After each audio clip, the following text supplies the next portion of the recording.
Welcome Thank you back very to much. Japan. Thank you. And Thank you. happy belated birthday. Oh, thank you. You Yeah. turn 80. 80. Yes. Well, I'm glad you think it's good. This is your first visit to Japan in 2 years, and it marks your 24th time in Japan performing, actually. Wow. Yeah, why do you perform so frequently in Japan? I mean, we're so grateful, but we're just curious to know.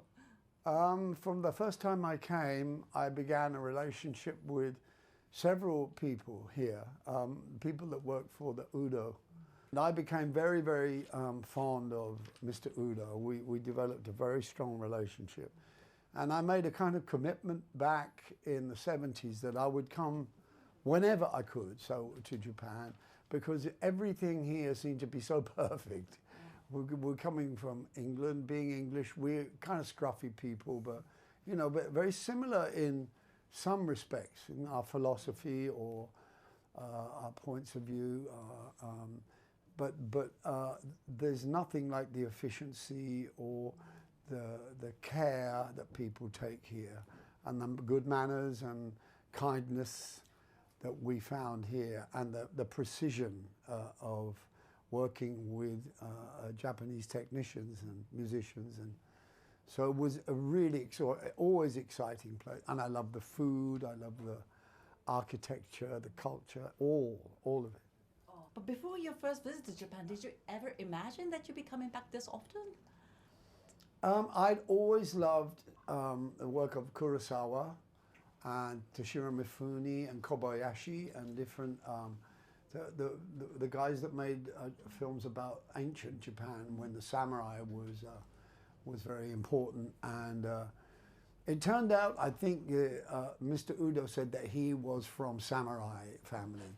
So I became very interested in being his friend, and I have great admiration for the works of art from Japan and the films, and so I kind of knew I would be comfortable here, and I made a lot of friends here, and a lot of friends later on in the underground clothing, like Good Enough and Supreme and Visvim, and so some of the street people, designers, became friends, and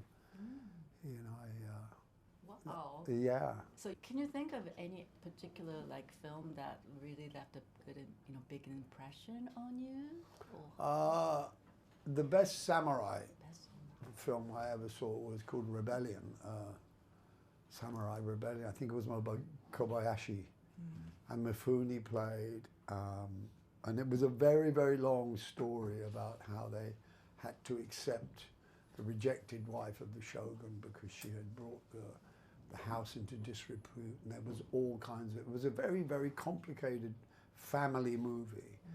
But at the end, they decide to revolt against the shogun, and he fights something like an entire army with just perfect artistry. He was a great. Did you get to see them Mifune at a was theater? fantastic. Did you get to see them at the cinema? Yes, Yeah? I used to go to, when I was young, I would go to see French cinema, Japanese cinema. I was very, very, I'm a film buff. I love foreign films. Also, I love the Kurosawa films, Ran and... You mentioned Japanese, you enjoy food here. Yeah. Yeah, what's your favorite food, the Japanese food that impressed you the most? Oh, well, I like the simple things too. I like tonkatsu. It was simple, but it's a really great idea with chicken or with pork. And my favorite food, I think, is teppanyaki and hama, very, very nice restaurant. And also shabu shabu, all of it, tempura, everything is great. You found a lot of favorite places here in Japan. I do, yeah. A lot of favorite places to visit, to eat, to go and buy clothes or look at things. Great, okay. So during this tour, you'll be celebrating your 110th actually show at Budokan. My God. Yes, and the most ever by any foreign artist. And as you know, Budokan was originally built for martial arts. Yes. And the first ever group to play there was the Beatles. Yes. Yes, but the first time you came to Japan, you were already playing the Budokan. So we were wondering if you ever had any conversation with the Beatles member about coming to Japan or playing Budokan?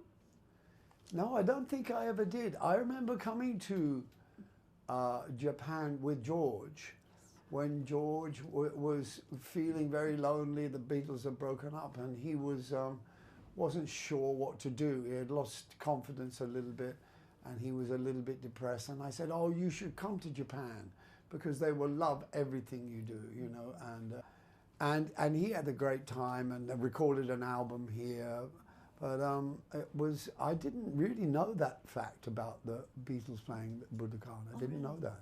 I was very surprised that I was playing the Budokan, and we were allowed to come and watch kendo practice. It was exciting. Yeah. I see. Did you actually then say to George, "Why don't we play in Japan?" Is that how it started? That show you did in Japan? I just thought, well, he didn't know what to do with his life. He was at a point in his life, I think, where he was sad about the loss of the Beatles and not sure where to go. And I said, well, maybe you should come on tour with my band, because my band was very used to coming to Japan, and they were very. And he said, okay, if I just see what happens, and he had a great time, I think. How about with John? Do you remember any memory you can share with John Lennon? Because you played Dirty Mac with him. You remember? And the Plastic Ono band. Yes. Yeah. We had a lot of fun. John was a very funny guy. He had a great kind of satirical sense of humor, and he thought he liked the way I played the guitar. And when they were having fights towards the end of their time, he would say, "I'm going to get Eric to play," and it was just silly conversation. But we got on very, very well, and I loved his songwriting and his style of singing. I thought the Beatles were great, but they didn't. For me, I think the problem was that they never really played enough live shows. When they were young, they were playing in clubs, but when they became famous, they would only be able to play to young girls, and I think they lost their way. They didn't really want to be pop musicians so much. How about with the rest of the Beatles, Paul and Ringo? Do you get in touch with them? Oh yeah, we're very good friends. I love those guys. They're all great. They're very funny guys. They're very strong, old school songwriters and singers, and they're very strong. Strong people. Have you met them recently? When they came to Ringo came to my party, and Paul sent me a video. Your birthday party? Yes. So when I was 18, about 2 weeks ago there. Yeah. So a silly question, but how are you so good at the guitar? I don't think I'm very good. I don't think I live in a kind of world of I'm always trying to learn, to remember, because now I'm in my older age. I look back and I see videos of me in the 90s, and I think, oh, you should try and do that song again. And then I try to do it, and I can't because I'm getting older. And so for me, it's always it's a struggle. Every time I pick up the guitar, it's like the first time. So I have to do it with another kind of motivation, more like a passion. It's almost a challenge for me to be able to play. Because I don't read music, and I learned from listening to records by musicians that I like, but mostly blues musicians. So I was only really popular in a way because I played a certain kind of music that other people weren't so interested in. But it began to be the root music of rock and roll, blues being the beginning of rock and roll. So I was already, when I was young, learning to play something that was quite rare. And it wasn't because I was better or anything, I just played a different style. And I also, I try to play without thinking. I try to play from the heart.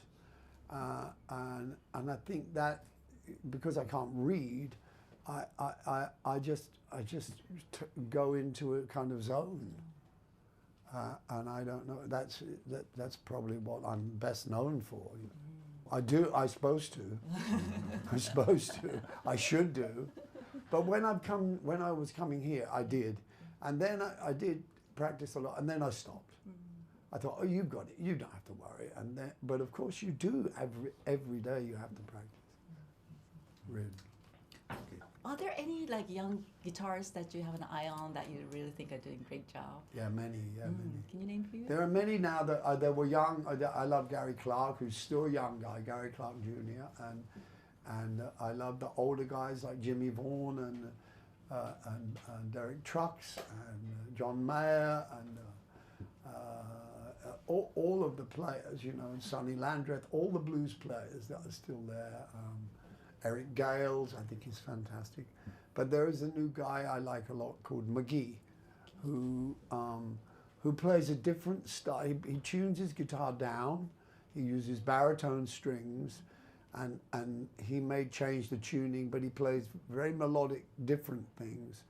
And he has a different view of music because he's quite young and he learned to listen to music in a different way. And I saw him play in London, and I couldn't believe it. It was so he is very, very. I think his name is Gordon. Gordon, but he calls himself McGee. Okay. By any chance, have you heard any Japanese guitar players play? Yes, there's and I forget the name of but there's a lovely little band that plays kind of R&B. It's mixed girls and boys and young? Yeah. Where did you see them play? I saw them on YouTube. Oh, okay. I used YouTube all the time to try and find new things or old things too. Okay, if you remember by any chance. I will let you know. Okay. 思い出したらということで。わかりました。じゃあ行っちゃいますかね。How do you keep that kind of energy? I try to walk a lot, and I breathe. I concentrate on deep breathing, which is what Mr. Udo taught. I said to Mr. Udo once, because no one really knew how old Mr. Udo was, but I said, "How do you stay so fit?" And he said, "I breathe." I thought, "Oh my God, that's a very simple." I thought I could do that, but of course he really means meditating with your breathing. So I try to do that. I walk, but in the winter. In England, it was so cold this winter. We couldn't go. I didn't want to go out, so I stayed in, and I became quite weak. So it took me about 3 weeks to get ready to come here. But then, and I find as I get older, the jet lag is so much harder to overcome. And we didn't give ourselves very much time, so we were rehearsing while we were experiencing jet lag. It was very difficult. If anybody could invent something to overcome jet lag, they'll. I don't think win that. a I Nobel don't. Prize. What? There's no answer. So, all through your career, you have always been a challenging guitar player, we believe. What are the things that you would like to challenge from now that you've turned 80? What are the challenges that you want? The hardest thing to find for me now is to find a way to play shows where I don't have to travel so much. So that's a challenge in itself, to set up some kind of system where I can play maybe 10 shows in one place, but without having to fly all the way around the world. So somewhere local maybe, like the Albert Hall maybe in London, we could do that. Because I'm not ready to stop. And I really have a family to feed. I have lots of responsibilities, so I have to carry on working. Also, I love to play with the great musicians that I play with. So the challenge is to find a way to keep going without too much travel and hardship, you know. Many Japanese fans sort of believe that Tears in Heaven, the beautiful piece you wrote, was inspired by cherry blossom here in Japan, and we're right now like in a cherry blossom season. But is that correct? It could be. It is kind of nice, but no. But it was really about the loss of my son that I had to find a way. I couldn't stop myself from singing. I didn't really want, first of all, it to be a public thing. I just wrote it privately for myself to heal myself, heal my spirit, and then someone persuaded me to put it out, to make a record of it. And then it became very popular for people who experience loss in their family. So I still play to remember him. The Cherry Blossom is a very good part of it, really, because it is very sympathetic and like a new way, a part of spring and uplifting. We love it here in Japan. You do? Oh, I'm so glad. Have you seen the cherry blossom in Japan this time? Yes, we came. They're going away now, aren't they? It's Yes. almost over, yeah. But you get to see it. Yeah, we did get to see it, yeah. You were celebrating your 110th performance. Oh my goodness. But that won't be your last show in Japan, right? I mean, we can't expect you to keep coming back for more, can we? Well, this was going to be, the truth is, I came back to do these shows for Mr. Udo. It was my way of saying, because Mr. Udo is gone now, and I wanted to come back as a memorial to him, to say thank you for having such faith in me. And so this was going to be my last concert. These were my last concerts, period. And then I added some in London, and so that there will be more shows this year. And I can't say really that I could never come back here. I love this country.